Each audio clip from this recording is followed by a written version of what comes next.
Good afternoon, Westwood, and welcome to the Wolverine Report, episode 40. Charlotte is out. Evan Cardamino is the technical director for today, and I am Morgan Donahue. And folks, we have two very, very special guests. We have a pair that could beat a full house, two absolute legends that have given so much to this community, this special community of Westwood and the athletics program, and they're going to be retiring at the end of the season. And we're gonna talk about some fun stories. We're gonna celebrate. And we're going to catch up with two of the very best at Westwood.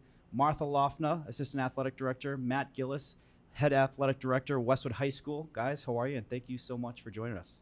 Awesome. Glad to be back. Absolutely. You are, I think, the second reoccurring guest, Kathy Delaney-Smith and Matt Gillis. So that's a distinct category. Good company. Yeah. 100%.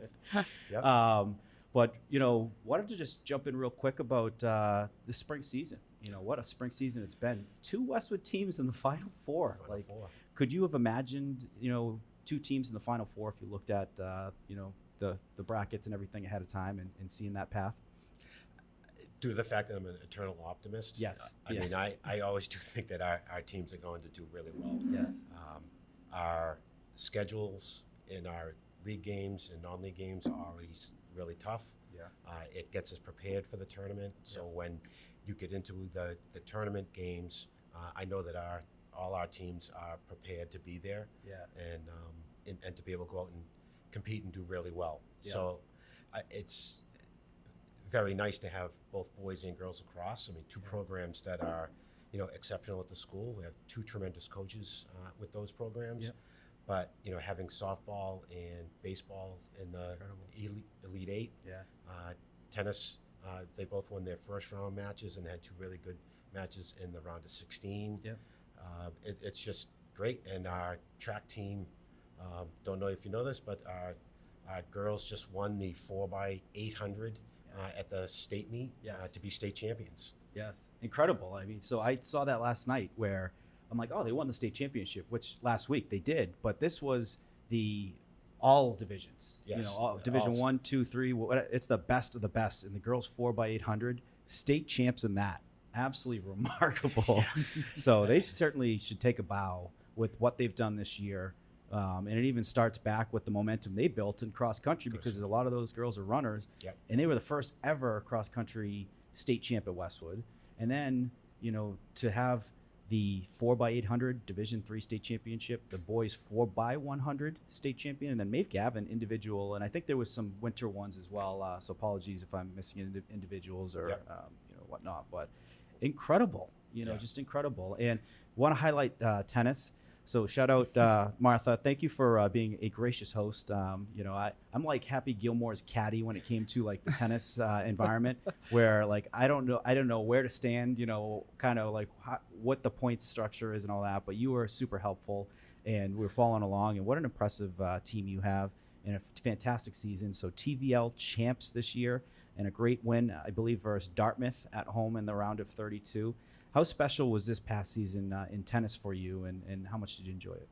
Well, the girls did really great all the way around. Yeah.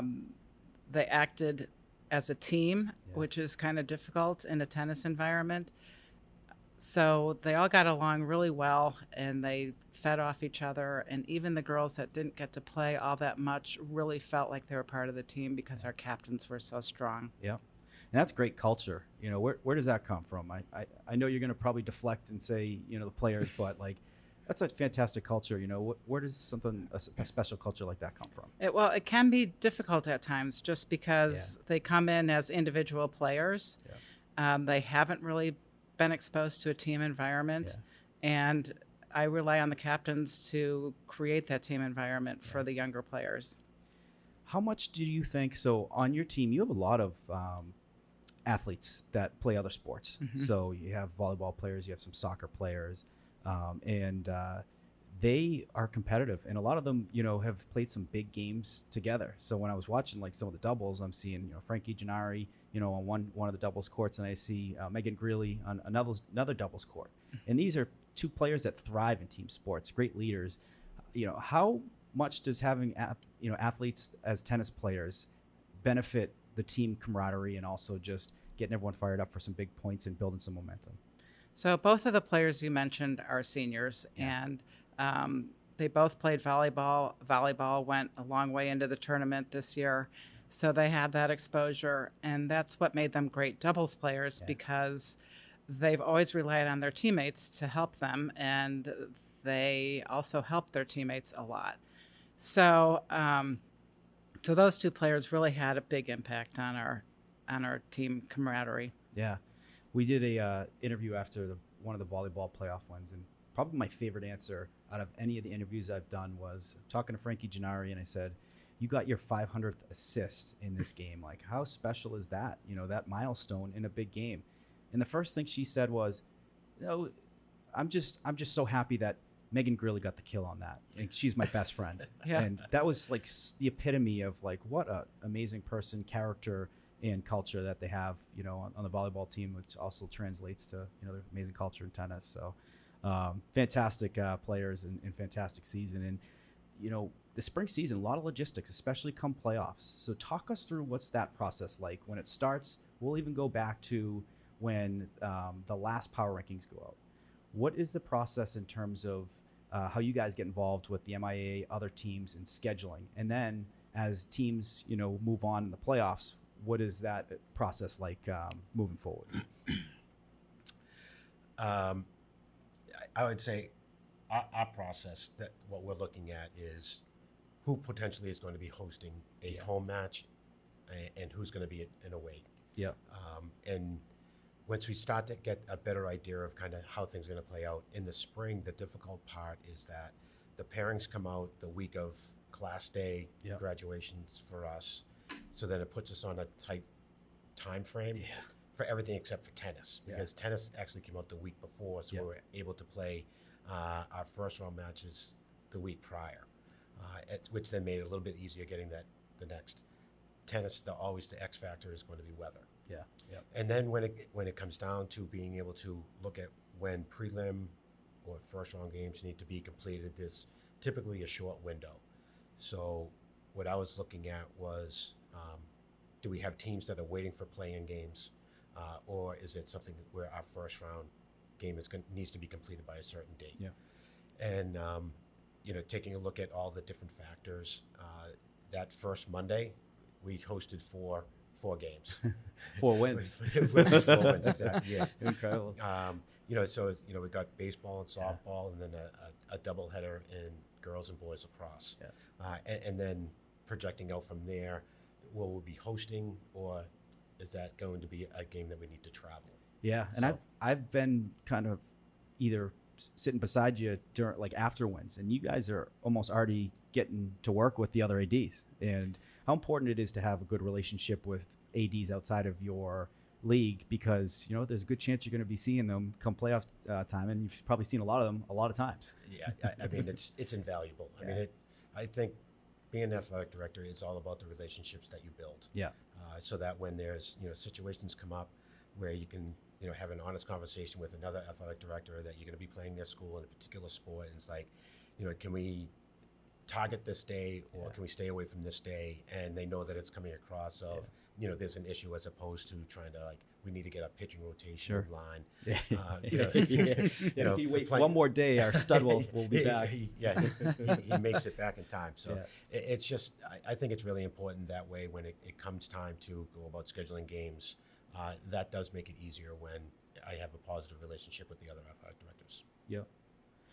Yeah, it's in real time, and, you know, I mean, my goodness, just all of the operations too. It's not just those; it's also game day operations, making sure, you know, people are flowing to the stands. You know, you can't be on the field come, you know, playoffs. You got to be, you know, we also want to section off the fans. You know, away side on this side, you know, home side on this side, and those type of things. So I mean, there's a lot going on. You know, when you guys are at the games, you know, obviously you're making sure, like, the game day operations are going smoothly, but, you know, do you look at it as work, you know, but also being fans at the same time? How do you balance that? Because obviously you want the Wolverines to win, but you also want to make sure, you know, everything is held together, you know.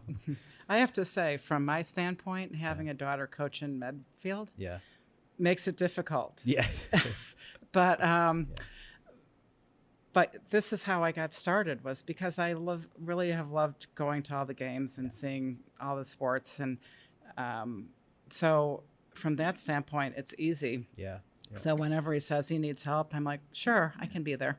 Yeah. I mean, I can't help but get emotional sometimes at games, especially now, this time of year, and playoffs in general, and any of the 3 seasons. But to see what these kids do, how, rising to the occasion, the confidence that they build in these sports, the team play, the celebrations together, because your teammate did something good, and also the selflessness, to really get this far, you have to kind of park the ego and put the team first.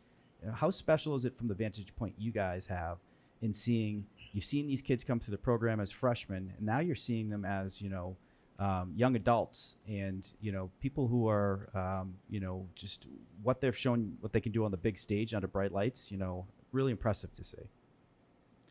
Yeah, I had some players this year that just really made great advancements because they worked so hard during the off season. Yeah. So I see it close up on my team, but I also see it with all the other teams, with how hard they all work outside their seasons. I'm going to go back to an earlier question and answer. With culture. Yeah.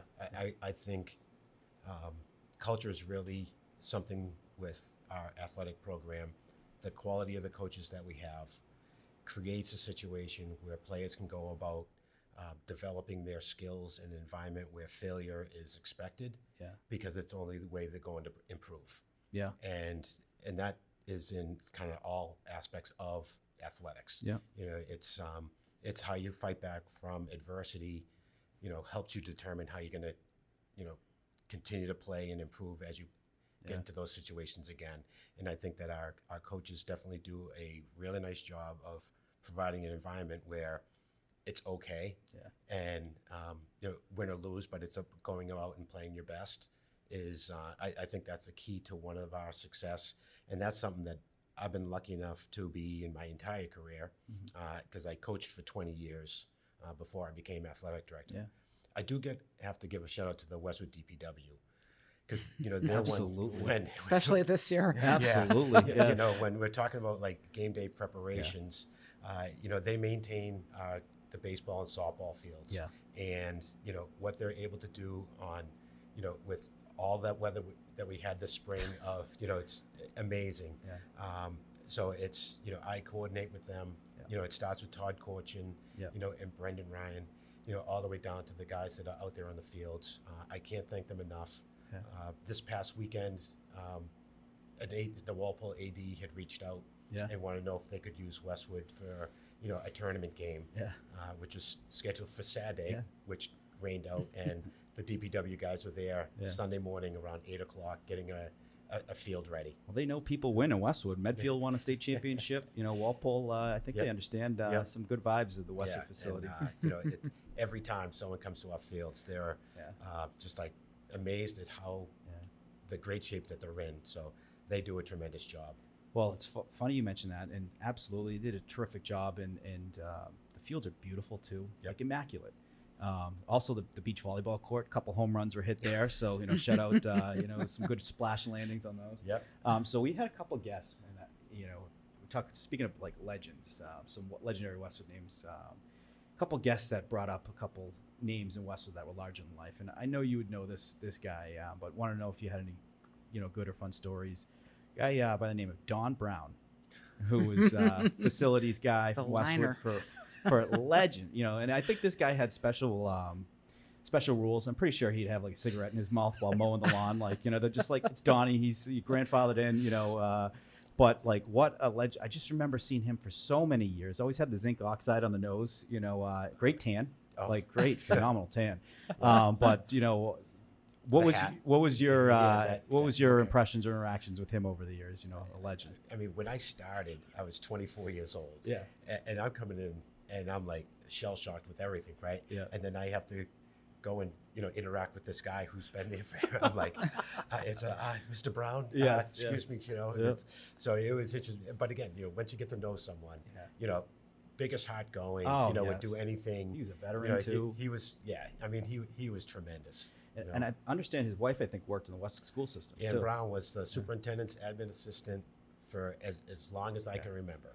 She was unbelievable. That's what makes Westwood is these special people and, connections, and you connect dots. You're like, oh, I didn't know that. But you're like, two amazing people. It makes a lot of sense now. Yeah. But, when I heard his name, I go, oh my gosh. I was like, I wish I brought his name up on the podcast with Matt, because you guys have interactions with Fields.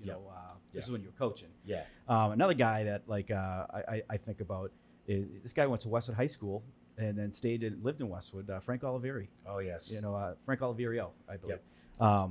He's a Hall of Famer for golf, but he was on one of the only, I think, undefeated football teams at Westwood High School, the 65 team. But he was always like an omnipresent figure in Westwood. Would see him at the middle school, would see him around. How cool was it to have a friend and a guy like him over the years? He was awesome. I think he might have been on the state championship 1960 baseball team. Really? I thought. Probably, yeah. I'll have to look it up. He acted like he was. Yeah. Well, that's the thing. It's like Brian Scalabrine when he won the state when he won the NBA final in 2008. He goes, in 10 years, I'm going to tell my kids that I was a starter. In 30 years, I'm going to say I was the MVP. But he's been in the maze. I live in the maze, and it's funny. I'll walk. I used to walk my previous bulldog Frank with Pat Foley's bulldog Rosie. And Frank, his wife is Rosie. And when they found out that our two bulldogs are Frank and Rosie, it blew up. They were like, "Oh my God, this is the cutest thing ever!" That's great. They loved it, but it's just so special to see him through, over the years, and then to be in the same neighborhood as him, see him walking around. So shout out Frank. Yeah. Good man. Great guy. So Martha, you originally.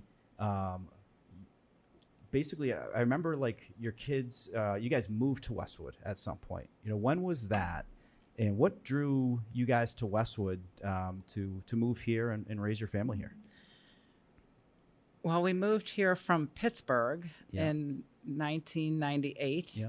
My kids were little. I'm originally from the Midwest. Yeah. And so we wanted a town that had good public schools because in the Midwest, people just didn't go to private schools. Yeah. So not only did we want the good public schools, but we also wanted a town that supported the good public schools. And we found Westwood to be a really good fit. And my husband's roommate from college also lived in Westwood, so that helped.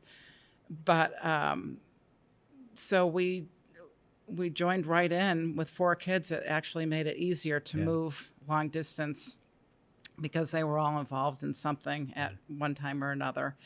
So we've just loved Westwood for 27 years. Yeah, they're incredible. Ryan, Andrew, Mary, Sarah. Ryan was a couple years ahead of me. Andrew was a year behind me. Ryan, probably the best muscles you'll ever see through Westwood High School. He had some pipes. Was he always working out, or is he just natural genetic freak? This is why he moved to San Diego after he graduated from college. Perfect combination, a match made in heaven.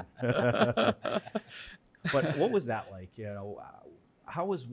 When you moved to Westwood, you're rolling the dice. It could be a great experience, could be so-so and all that. Leaving Pittsburgh, which is a fun area, great sports and whatnot. How was the experience in Westwood? What were some of the memories that you had with your kids and raising them in Westwood? Oh gosh. Well, the youth teams were always looking for coaches. Yeah. Yes. Yeah. So we coached a lot of different sports. I was a phys ed major in college, so it didn't bother me, although I admittedly coached some sports that I had no idea what I was doing. But they were happy to have me. Yeah. So we really immediately got involved in all the sports in town and went from there. Yeah, because I remember, that's how I, met your kids. I met, Ryan through football, and then Andrew was a hockey player, and I don't know how Ryan did get into hockey, especially when he became good friends with the Holdens. That would have been a heck of a line. Ryan goes in the corner, fights with the puck, gives it to the Holdens. He was a little late to the game here. So where are they today? I know Andrew is in Detroit. Ryan, is he San Diego or Austin? Ryan is in Dallas. Dallas, okay. With a family with 2 kids. Yes. Andrew is in Detroit and enjoying all the sports there, and must have brought him some good luck the last couple of years. Yes, absolutely. And Mary and Sarah are both in the area still. Yeah. And they went through the high school. Mary, obviously a very, very talented lacrosse player. She played at Gettysburg. She did not play, Oh, actually. did not? Okay. No, she did not play. But when they were looking for a coach in Medfield, she wasn't sure if she was ready for the varsity level, but then once she accepted the job, has gone all in. It's probably one of the better hires they've ever had. You know, we're looking at two state championships for her. She is in the Final Four again. So, you know, when we're not rooting for Westwood, we're rooting for other TVL teams, and it actually works out great. Two different divisions. You know? Yeah. You know, something Tom Nappy and I always talk about is we're rooting for the TVL. But what a remarkable job. You know, how you mentioned how it can get interesting, you know, when you're working at a game and you're playing Medfield, and it's like your heartstrings are, you know, with Mary, and you're also, you know, you wearing the W on your jersey.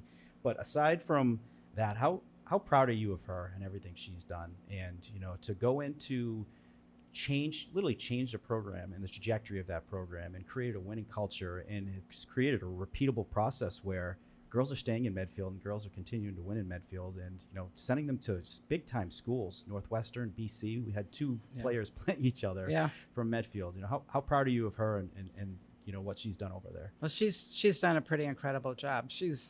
It's always important to her to be liked. Yes. Yep. So that doesn't always bode well for a varsity coach, but in her case, it's done her proud. So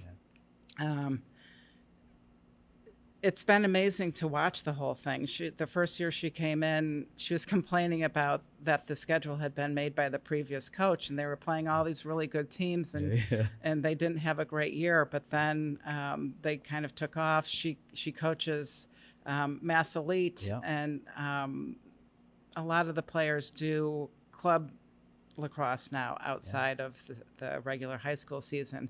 So I think that's helped matters quite a bit. Yeah.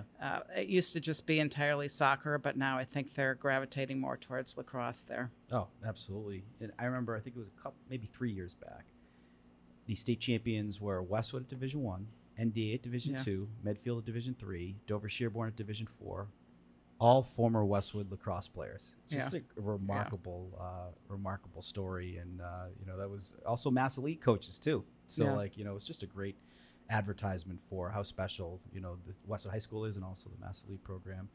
But want to talk about the connection here, the formidable duo right here. How did that all form? And, you know, what's the genesis of you guys getting involved and then becoming, you know, the team? Well, I'll speak to that first because I don't know that he really remembers. It was about 20 years ago, and I was over at the Hale Membership Beach. Yes. And I had always been involved in the high school PTO, and it just wasn't my thing anymore. So I wanted to volunteer somewhere else, and I had been a phys ed major undergrad, and then I got a business degree, and I told Matt, I said, I would love to volunteer in the athletic department. And he was not involved in the athletic department at the time, and we had a new... Other than coaching. Well, that's true. But we had a new athletic director at the time. Yeah. A week later, I got a call. Oh, I heard from Matt Gillis that you might be interested in volunteering in the athletic department, and then went from there. It was nice of you, passing the name along and saying, you know, sticking your neck out. You know, this is a good person. Yep. You're not gonna, you know, you are not gonna be disappointed by Martha. You know. So organized too. Where do you get that from? You know, you're so organized and yeah, I'm not really sure. I think maybe my business degree helped me get there. I definitely was not organized when I was in college, but then when I got my master's degree, I had to be. So, and I think with 4 kids, that helped me along too, because if I weren't organized, they would be all over the place. Absolutely. So then Matt becomes AD in 2012. And then did you basically say, hey, you still got a job if you want it? You know, how did that work out? I probably said, you're not going anywhere. Yeah, you're staying right there. Staying right there. Yeah, I mean, I've known Martha as long as I had her kids in middle school. Yeah. You know, so it was always great to see her with the athletic department, and, you know, how much that she put into it. So coming in as the new athletic director, I knew so much about Westwood because I've been already here for 20 years, but didn't know the athletic department. Yeah. So it was an absolute blessing that she's probably was like, if you want me to stay, I'll stay. And I probably couldn't said yes quicker. You know? And then it was, you're not going anywhere, you know, and it's been invaluable. Yeah. You know, it's one of the things that, you know, you need to have a support staff. Yeah. And Martha and Paul Liller, you know, for me, are two people that have allowed me to stay as long as I have and be able to do this work and be able to, you know, create an environment where our student athletes can go out and succeed. Yeah. But it's really, you know, Martha, you know, what she does for the athletic department it's unbelievable. Yeah. You know, I can't thank her enough because I never thank her. No, it's, you know, it's truly special what she does, because it's like one of those things that just, it allows you to just keep the momentum going, which is great. Yeah. I love the setup. You guys right together in the office, right by the gym too. You got Paul right down the hall, so I can't imagine. You know, you guys probably have smiles on your face. You know, doing the rounds and whatnot throughout the day, and just having each other in the company. You know, I mean, I think it's really fun at work. Yeah. You know, we know that there's a job that needs to get done. Yeah. But like, if we were going to list priorities, like having fun at this, it has to be pretty high on this list. You know, we have to because you have to be able to take the light side of things, you know, and enjoy it. Yep. It's like your question earlier, how can you, do you show up at games and am I working or am I enjoying them? Yeah. And it's definitely a mix, depends on the game, depends on the situation. And it's really weird watching a game when you can't be a fan. I know, And, you know, you're worried about, you know, all the other logistics of things going on. Yeah. But when all of a sudden you can just kick back and then just watch, it's phenomenal. I'd imagine, like, you know, those late games where you're technically, like, I guess part of the MIA, where it's like a Herb Brooks celebration where you're just nothing, and you go into the, you know, the runway. Yes. Oh yeah. Yep. I got to give you a shout out too, Matt, because I got back into, or I started coaching JV. Mike Welby had like an open JV position, and we had a challenge where it was actually big numbers back like in the 2014, 2015 and time, and they had a good team. This was actually, I think, the season where they won that state championship, but they only had 2 open spots like on the varsity team going in, and we had like, I think, 60 kids trying out. So we had to make the difficult decision on, you got to cut kids. You had to cut a lot. So I reached out to you to say, this is a tough decision. Like, you know, what's this like? You know, how should I approach this? What's like, it's very difficult to tell someone, I'm sorry, thank you for trying out, but I'm sorry, you know, this is our team, you know, and unfortunately, these are the guys we're going with. But you were very helpful to me with that, because it's not an easy thing to do. And you are going to get parents that reach out. So like, you know, and what I learned was, I think it was important. The parents wanted to be heard, like they were heard. So talk to them. You know, I talked to them and I told them exactly what it was, and they understood. You know, and getting that advice from you was valuable, because it was, you know, I was early on in my career. I was probably like maybe 24, you know, 25 years old. But it also is something that, you know, you go through in life. You know, where you got to have difficult conversations. You know, with you know, work. You got to give bad news to your boss after a customer says we're not buying. You know, things like that. So it was good repetition for me to, you know, just understand what this is and how to approach it and things like that. So, you know, I'm sure you've given that to many other coaches, you know, since me, but, you know. It's like, okay, cuts, which speech is that one? That's number 22. I mean, anyone that has ever coached that has to tell someone that they're not making a team is probably the hardest decision, because it's one thing when you're trying to decide on playing time. They still have the opportunity to be able to, you know, be part of a team and be in the situation and that. But when you're telling someone that we're not going to take you, and that might be their last time that they actually play an organized sport, or, you know, or the last time they're playing that, is really hard, because it could be a closed door, and it's just tough when you're the person that is going about making that decision. Yeah. You know, and this is kind of how I got involved, because the athletic director has so many difficult conversations with people. Yeah. And I'm like, I'll help with the administrative stuff. Yes. You do the hard stuff. Yes. It's a tough balance. It's a very tough balance. It's a lot. And, I'd imagine too, when you come into a role, there's things that, and the times evolve. So new technology comes out when it comes to like signups, when it comes to, every kid needs to have physical, and they need to have it like, updated in the portal and things like that. How much changes have you guys made since, working together with the process, the technologies and all of that? And a lot. And what are some of those things that you're most proud of outside? Those are a question I wanted to ask is, what are you most proud of outside of like wins and stuff like that, but like the work that you guys have done behind the scenes? We've gotten rid of a lot of paper. Yeah, good.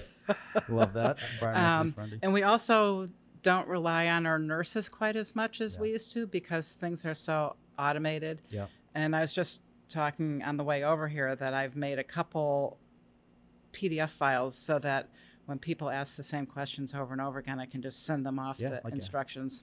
FAQ.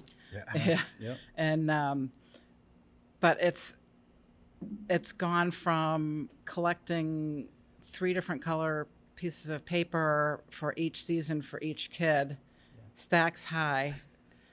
I think it was 7.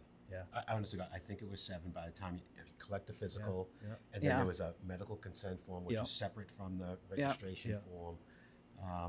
And people paid by checks back then. Oh yeah. And cash. Now, And then now like, most of it's you online. could do the family bundle. I think there was a bundle like deal. Like if you have 3 or more kids, you get locked in on this. Yeah. I remember those days, and then I remember where it's like, cancel this check because we got a new check coming in, and it's like, just when you think you had enough on your plate, you gotta be aware for that.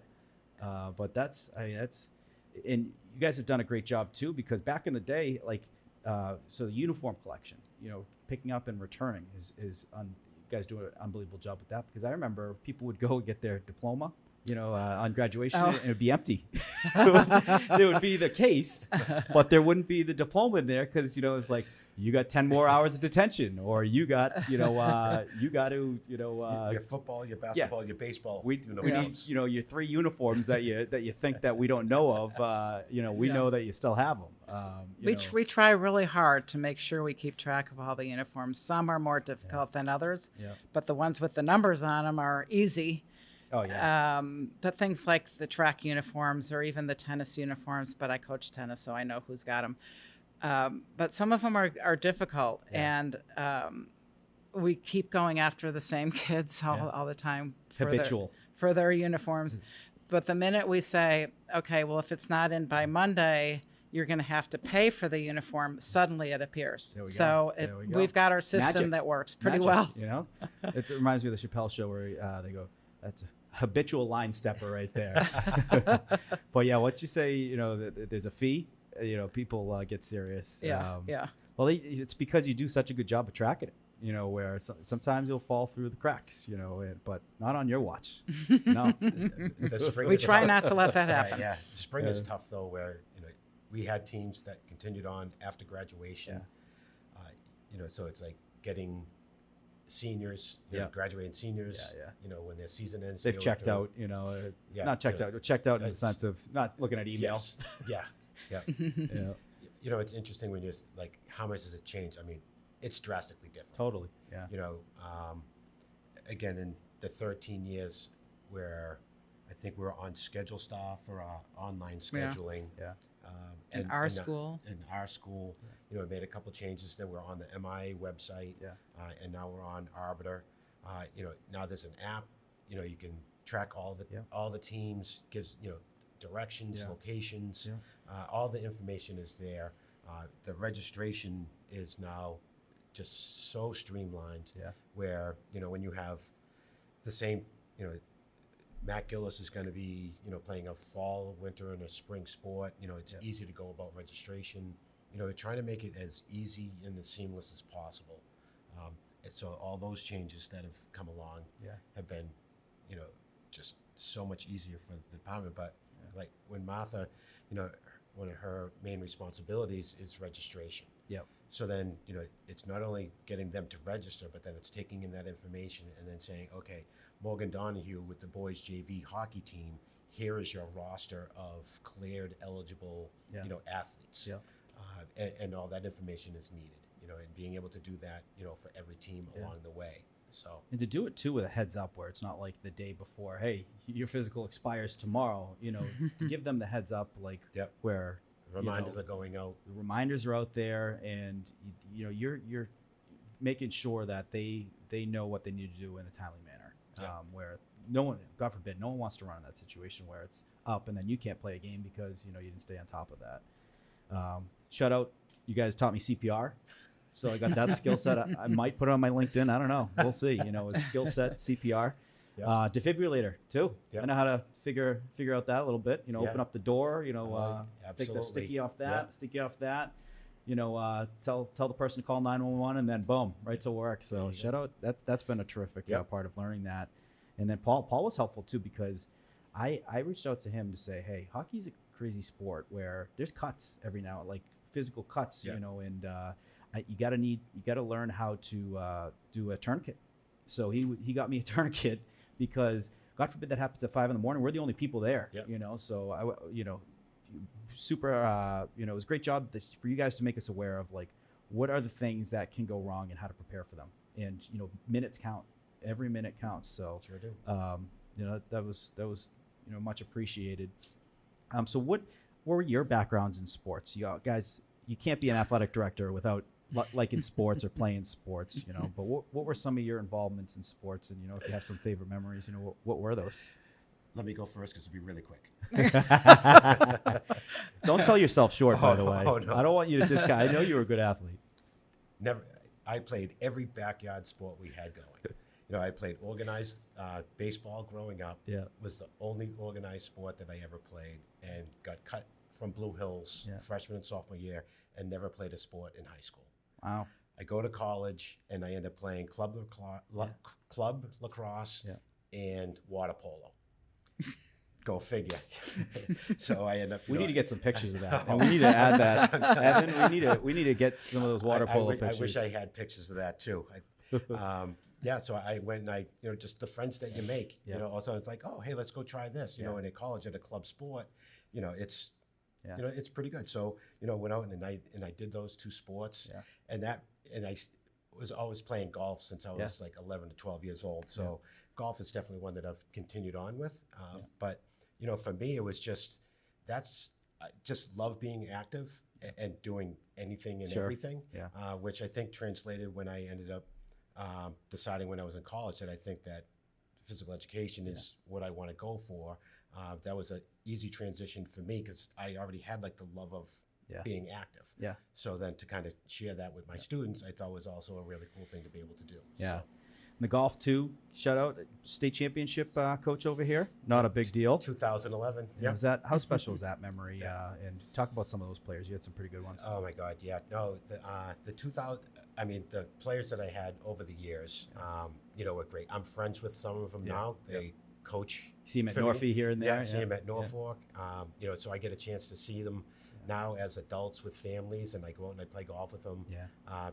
It's great just to see, people when they're all of a sudden in their 20s and 30s, and I thoroughly enjoy it. Now, was there ever consideration to be, in addition to be AD, but also coach? Sometimes you see some schools that do that, where they are the AD and they're the basketball coach, or the, golf would be a sport where maybe, probably could pull it off. Was there ever any consideration for that, or any other sport, or you just wanted to stick to the AD? I'm gonna go, as soon as I got the AD job, I knew I was not gonna coach again. My priority needed to be every sport. And I would find it extremely difficult to be able to completely check out as athletic director and then lock in as the golf coach. And I didn't think it was going to be fair to anyone involved if that's what I did. So I just decided to step away. I joke around saying one of my first official jobs as athletic director was to fire the state championship golf coach. Which, so the state championship which was golf, himself, by the way. Which was me. Which, unfortunately, as the coach, I understood. But no, it was great. And the team ended up going to win the state championship in 2012. Peter Hockman, too, a terrific coach.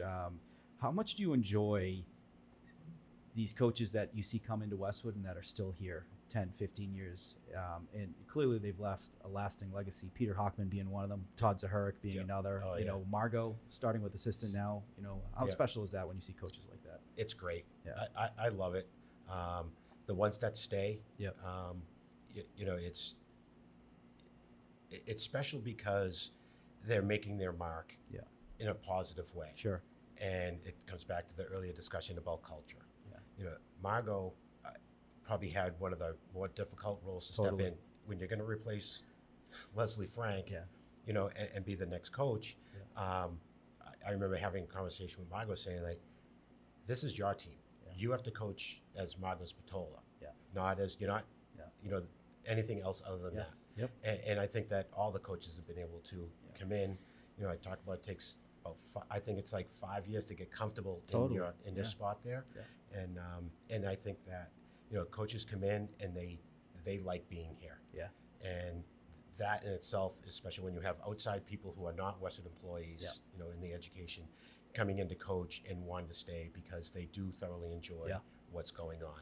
So especially coaches like Margot, Todd, they didn't go to Westwood High School. And I think of a guy like Matt Siebert. He kind of had a similar replacing Mike Welby, who was a legend. He wasn't as good. Shout out to Mike Welby. No. But Mike is a Hall of Fame coach. Leslie is probably the most influential coach ever at Westwood. She's got the most wins ever. And she's changed countless lives. And I'd love someday, hopefully in the near future, to see the multi-purpose field named, Leslie Frank Field. I think it'd be only fitting. That's my suggestion. No one else's, just mine. But Matt Siebert is an example. Westwood High School grad, come back to coach, his own green and white. I was, lucky enough to be an assistant coaching with him, to be able to coach where you went to high school. You know what it's like waking up early. Lauren Hillberg. Yep. How special are those coaches too? The ones that have gone to the ones that you've coached and taught. How cool is that? All right, we've joked about this, right? Yes. When I'm able to hire as a coach one of the best square dances in Thurston Middle School history, it's priceless. Now, it wasn't me. Please, I'd imagine it was Lauren. No, don't sell yourself short. I was outstanding. I just made sure that I did what was required, and I can't move my hips. I have like a steel rod that goes right up through my body, so it's just a lot of arm movement. A do-si-do going on. Yeah. No, I really enjoyed being able to have a Westwood graduate who competed for Westwood High School, be able to come back and want to get into coaching. Yeah. And then they come in and they remember what it was like when they were there. They remember the excitement of just being on the team and what that means. And I think that they then pass that on to this next generation of athletes of, it's not just the wins and losses. It's about going about being part of, just years and years and years of, this program, whether it's, as a hockey player or just being in Westwood athletics in itself. Yeah. And it also reconnects the alumni. The alumni still have a piece of Westwood in them, and they're looking for an excuse to come back or keep tabs. And a lot of times it's winning, making deep runs. But shout out Westwood Media Center with the game coverage for them to be able to watch the games, and the social media to be able to bring the latest and greatest of Westwood to them, and to be able to do that. And I think what's made really, as we talked about how the times have changed, now we're seeing a lot of students on the sidelines that don't play sports, but they're filming it or they're capturing it. Owen Ziegler, for example, Zach as well. Yep. How cool is that to see students getting involved that aren't necessarily, putting a uniform on, but are impacting the community in a positive way by highlighting these kids and, doing that before they even step foot in college and off to a good start for a potential career. I think that's what sports does. Yeah. Sports gives people an opportunity to be able to do a lot of different things. Yeah. Right. You can be an athlete. You can be a manager. You can be a timekeeper. Yeah. There's so many photographer, reporter. There's so many different avenues for kids to be able to engage in athletics. Is a great experience. Yeah. So it's really nice to see when we have kids manning the camera and they're out there. Yeah. It's awesome. Yeah, we've had kids come to tennis matches to film them or whatever, and they'll be like, why is that person on that side? I know nothing about tennis. I'm like, it's a lifetime sport. You need to learn it. Yes, it is. I think it should be a sport that's taught in gym. They do. and maybe pickleball too. I'd stick with the tennis. Pickleball, a lot of rolled ankles. You know, it can get dicey, especially quick movements and whatnot. But Martha, your background in sports. What was kind of your background in sports? Any early memories that you had? Yeah, well, I grew up north of Chicago, and it was a big swimming area, and so I became a swimmer. Yeah. Swam through high school. I was recruited to swim at Michigan. Wow! But when I got there, I think I swam for about 5 minutes and discovered there were other things to life. Still counts. We'll call you a double Wolverine. That's how we ended up in Westwood. Yes. 2 Wolverines. Destined. But back in the 70s, there really wasn't that much support yet for women's sports. Totally, and going through high school, I think my senior year was the first official Illinois state meet for women. And then I look back at swimming at Michigan, and it was just getting going when I got there. So, but that's how I got started. And like I mentioned earlier, I was a phys ed major in college and learned a lot of different sports. My high school actually required 4 years of phys ed every single day. Yeah. So we played a lot of different sports during those 4 years. So my kids ask me why I know so much about so many different sports, and I'm like, it was my high school. Yeah. I mean, so you grew up in the Title IX era. And, I learned a lot about it this year just from talking to Kathy. And it was basically 1972, I think, was when it was enacted into law by Congress. But no one really kind of followed through. It took, these people like Kathy Delaney Smith to say, it's in law. All right, I'm going to sue you. And she sued Westwood High School, I think, like 4 or 5 times. Yeah. And settled because it was in law, but no one was following the rules. And it was equal practice hours, uniforms, all of these things that were completely, overlooked.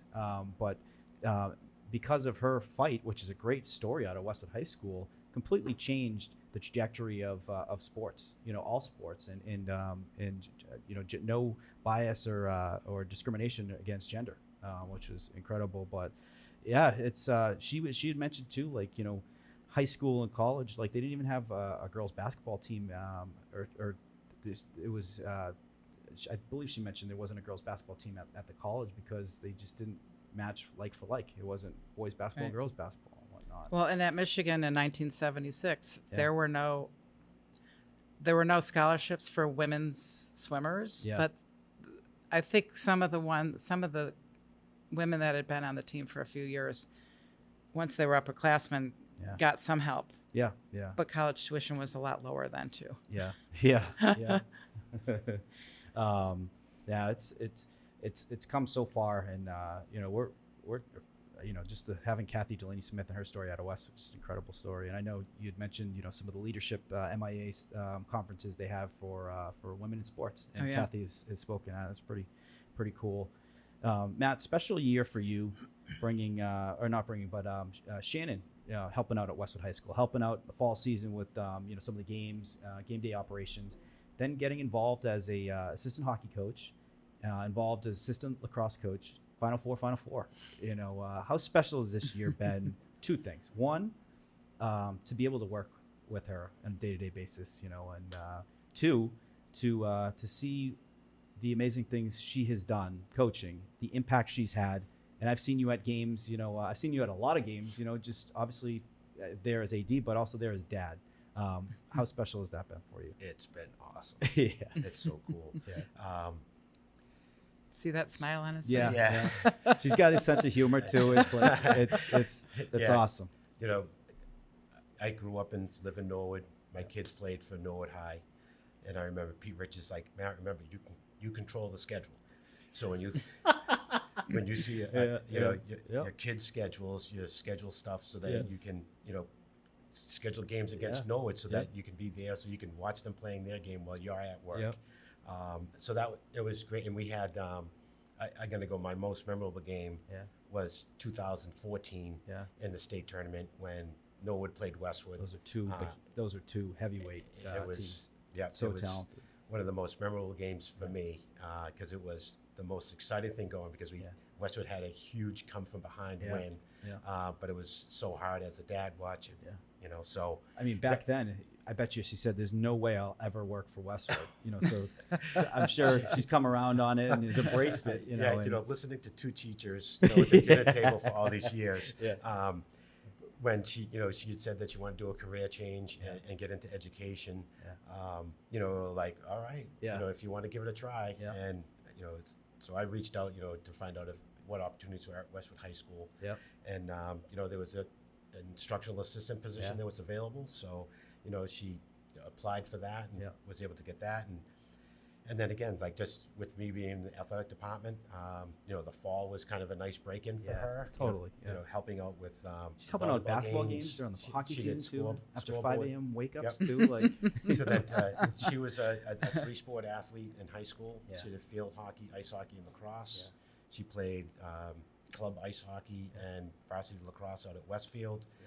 So I saw it as like, this is a natural thing for her to be able to get into this. Yeah. So, watching her this year when she, was with the girls ice hockey team, best time of her life. Seeing her get back on skates, going out there and now, teaching the student athletes, what she knows, and the relationships that she developed with this team, with the girls hockey team.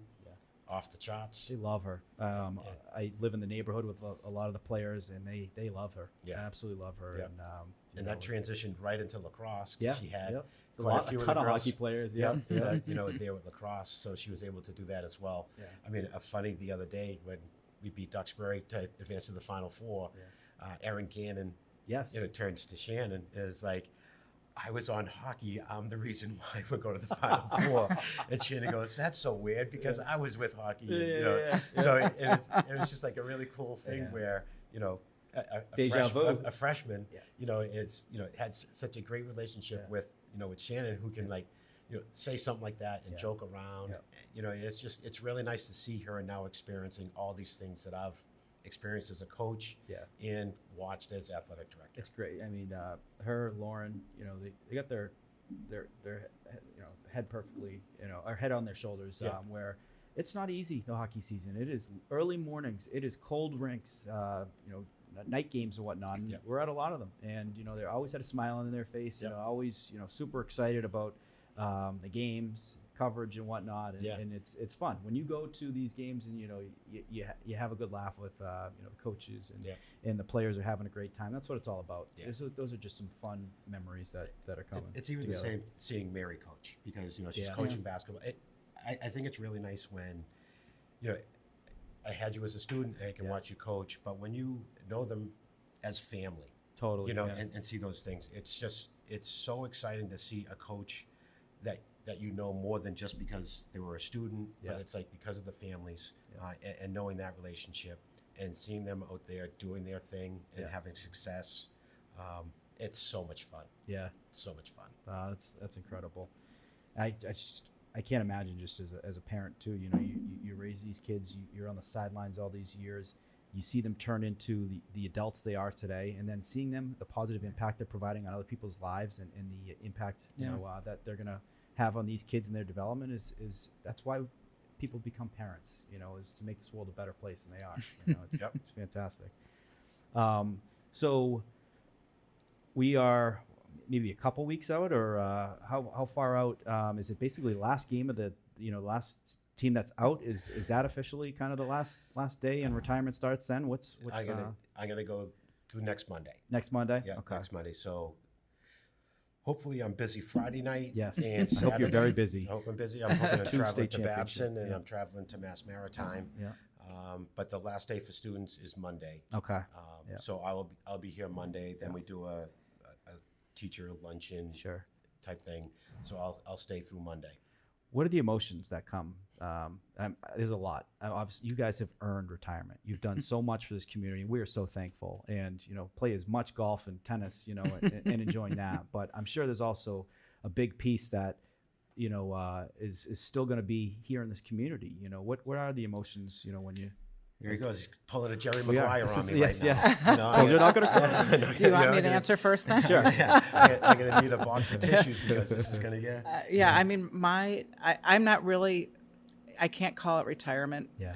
It's I'm just stopping doing my job. Yeah. And it's I'm a little worried. I've been busy for so long at the high school, so I'll probably still be knocking on doors and going to games, and we'll see. I think you might need to do a little coaching with Mary. That would be a duo right there. My goodness. It wouldn't last very long. I tell you what, if I got off the bus and I see Mary and Martha together, I'd say, it's nice, you guys will take the win. We'll be back. This is a duo right here that we they're all business. we know their track record. This is not fair. No, this is not fair. But I mean, that would be pretty cool, being able to coach. With Mary. I'm sure. I don't know lacrosse that well. We'll have to pick does she do soccer in the fall? She does coach soccer in the fall. Yeah, basketball in the winter. Yeah. But Matt, 1992 was your first year after doing student teaching with a legend, Russ Downs, and then phys ed teacher from 92 till 2012, being your first year as AD. I'm sure it's going to be an interesting time come Monday. It is. Emotions. Yep. I've driven down Manhattan Street now for the last, 34 years. Yeah. And I find myself I'm just drawn in this direction. It's going to be surreal for a while. I'll go through the summer, because I get time off in the summers. But come September, when all of a sudden our athletic fields are lit up and there's activity all over the place. Sure. I couldn't wait to get back. Yeah. It was, and that's why, being part of that and seeing that is always the excitement about this job that I've had for the entire time. Yeah. And it's going to be weird because of the relationships, not coming to work and seeing Martha and Paul and everybody else. Sure. It'll be. I'll just find myself driving by. Yeah. I'll be the guy that just swings through the parking Better lot. not. You better be dropping in. There's always a headset ready for you for some any coverage you want. You never know. I mean, that would be fun. It'd be fun to for a guy that grew up in Norwood like Westwood. I mean, I've only worn Westwood green. Yeah, you're like my father. Norwood High and been Westwood since, and I was Blue Hills, but that's all right. Yeah, but no, it's no one's perfect. That's true. That's true. Blue Hills is a great school, great hockey program for many years. Yeah. But as my dad would say, no, didn't go to you didn't go to Brown. No one's perfect. Say that, but when he was talking about but that's going to be. I'll really miss it because it is such a big part. It's a big part of my life, and it's been a big part of my family's life. Sure. As well. Sure. So, what are some of the memories you're going to look back at? What were some of your favorite memories over the years? I think we had talked about this. When I would. Some might have changed. Yeah. Definitely. I know the golf state championship. Yeah. You talked about a girls state championship. I think did they win your first year? 2012. So it was like that spring. So I hadn't officially taken over, but Pete Richards, who was the interim AD that year, I was out there as our representative, and he's like, Matt, it's like, you go right ahead. It's like, this is going to be your program. Yeah. You go ahead, and I remember that game. Yeah. Going out there for that, it was super exciting. Yeah. And when I was coming out of the classroom, I knew I had everyone as a student. Yeah. So it's like I knew the team, I knew everything about them. Probably watched a bunch of their games. Oh yeah. So that was just great. I mean, just over my career, at Thurston Middle School, my time, the 14 years that I had there, were probably the best 14 years that I had. Yeah. Because the people that I work with, lifelong friends. Absolutely. Family. Like if anything's going on in your life, they are there in support. They're there, giving you, a pat on the back, for, I'm sure when you became the AD, the first people you heard from were your colleagues and friends at Thurston. Oh, they were thrilled when I ended up getting the position. But I've really when I chunked my career, the 14, at the middle school, 6 years of wellness at the high school, again, 14 years into a career, and then I stayed in wellness, but it was all new curriculum. It was an all new building. Oh, yeah. So it was the excitement of going and learning that, and then just becoming part of that culture and community up there was awesome. Yeah. And then again, transitioning, into the athletic director, I wouldn't trade a thing.